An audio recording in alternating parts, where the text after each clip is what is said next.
All right, so this is going to be the first video for your projectiles packet. So we're going to start off with type 1 projectiles. That's something falling off like a desk or a cliff. Okay, so we're not launching anything in the air. It's just rolling off of something. So when we start this unit, one thing you need to make sure you need to know or be able to recognize is that if we say anything with an X, that means horizontal. Okay, on the last unit, I didn't really care how you labeled your triangle. Okay, X or Y, whatever you wanted to use. But when you start seeing X on this unit, it means horizontal. So that means if you see Y, that is going to be something that is vertical.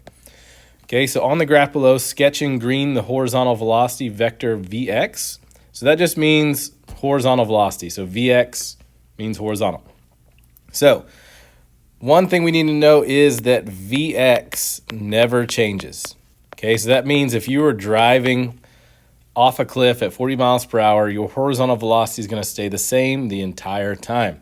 So this little arrow right here is an indication of the magnitude of your speed. So if it's not changing, we're going to try to draw the same size arrow the entire time. So it's not getting smaller, it's not getting bigger, it is staying the same. And the reason why Vx does not change is because gravity does not affect the horizontal plane. It affects the vertical, so it does not affect the horizontal motion or plane, whichever one you want to say. Okay, important thing is that gravity is what's going up and down, and horizontal motion is going left to right. So remember, we talked about that as perpendicular vectors do not interfere with each other. So something that's going east and west does not affect north and south. So the moral of this part is that Vx does not change. Okay. Now, we're going to go to vertical velocity Vy. So when you see this Y right here, that just means we're talking about vertical velocity now.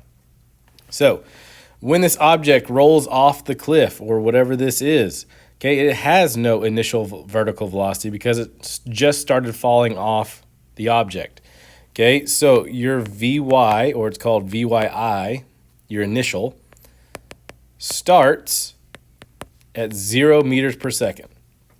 Okay, so that means there is no arrow here because there is no velocity.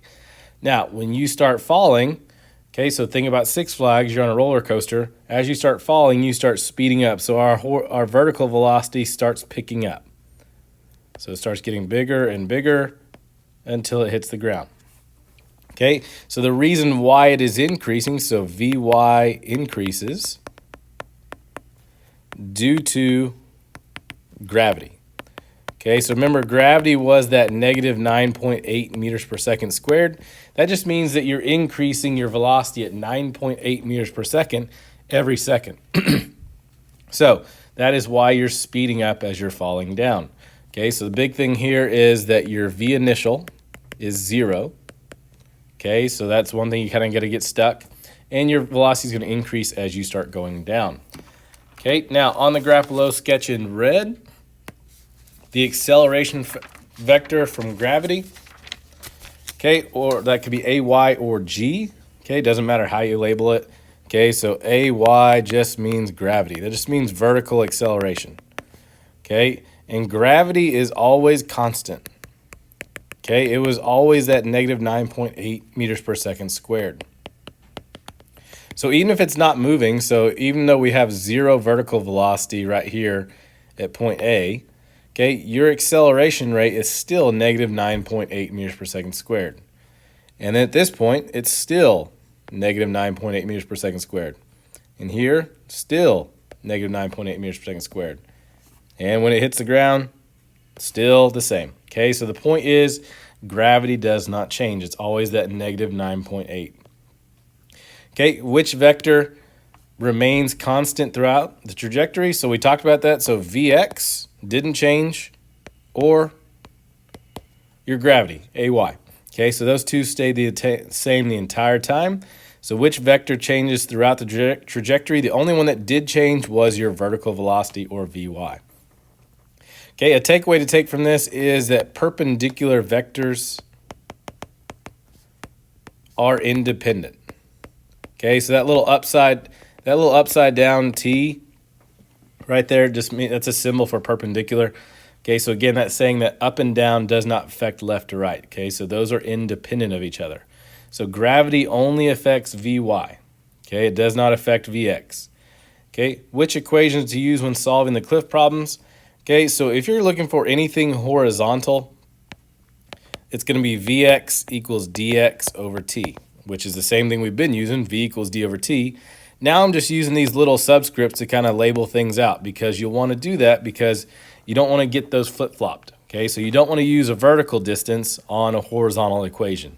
Okay, anything vertical, you're going to set up Daffy T. So if I ask you anything vertical at all, that means height, vertical velocity. Okay, let me erase that because I couldn't write a T. Okay, but anything vertical at all, you're going to set up Daffy T. Okay, so moving on to the next part. So projectile. Projectile is the object that's actually moving. Okay, so that's like the ball, a bullet, anything like that. Trajectory is just the path it takes. Okay, so if you launch something, trajectory is just what is the path it's going to take. Range, what I've been talking about with all my classes, is think of a driving range. Okay, so like when we talked about this, is when you go to Top Golf, your main goal is to hit it as far as you can. Okay, we don't care how high you hit it, we care about how far you hit it. So you're looking for that horizontal distance.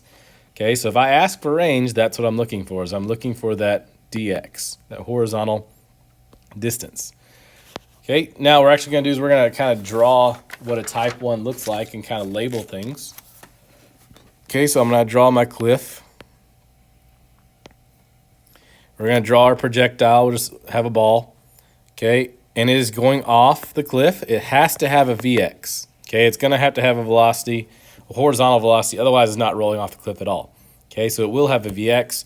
The only thing it won't have is it will not have an initial vertical velocity. Okay, so your Vy initial is going to be 0. Now your trajectory is just going to be the path it takes. Okay, so right there, that little dotted line, okay, that is what we mean by trajectory. Okay, when you look at your height, okay, height is something that is vertical. That should be pretty self-explanatory. That is your vertical distance, which is height. So again, that one's pretty easy. It's usually this one that causes the most problem. It is the horizontal distance. So if I ask you how far does it land from the base of the cliff, or how far does it launch, okay, that means we are looking for horizontal distance or range. Okay, so that is just a basic drawing of a type 1 projectile. Okay, with no calculations yet, we're just doing strictly conceptual in this video. So because the horizontal and vertical motions of a projectile are perpendicular to each other, they are independent. Okay, so I'm going to draw another one. Okay, we're going to launch it off. So it has a Vx. Okay, it's got Vy of 0 at this point. So there's no arrow pointing down. Now we're going to say this ball, this ball keeps falling down this direction.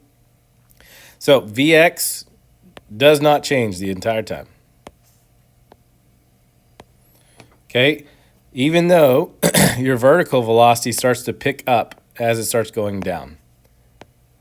So if you notice here, what we mean by independent is that Vy is changing the entire time. It's actually increasing, but that had nothing to do with Vx at all. Vx stayed the same the entire time. So that's what we mean by perpendicular vectors. So vertical and horizontal do not affect each other, which makes them independent. Okay, so that'll end this video. So that was straight conceptual. The next video we'll actually start doing calculations.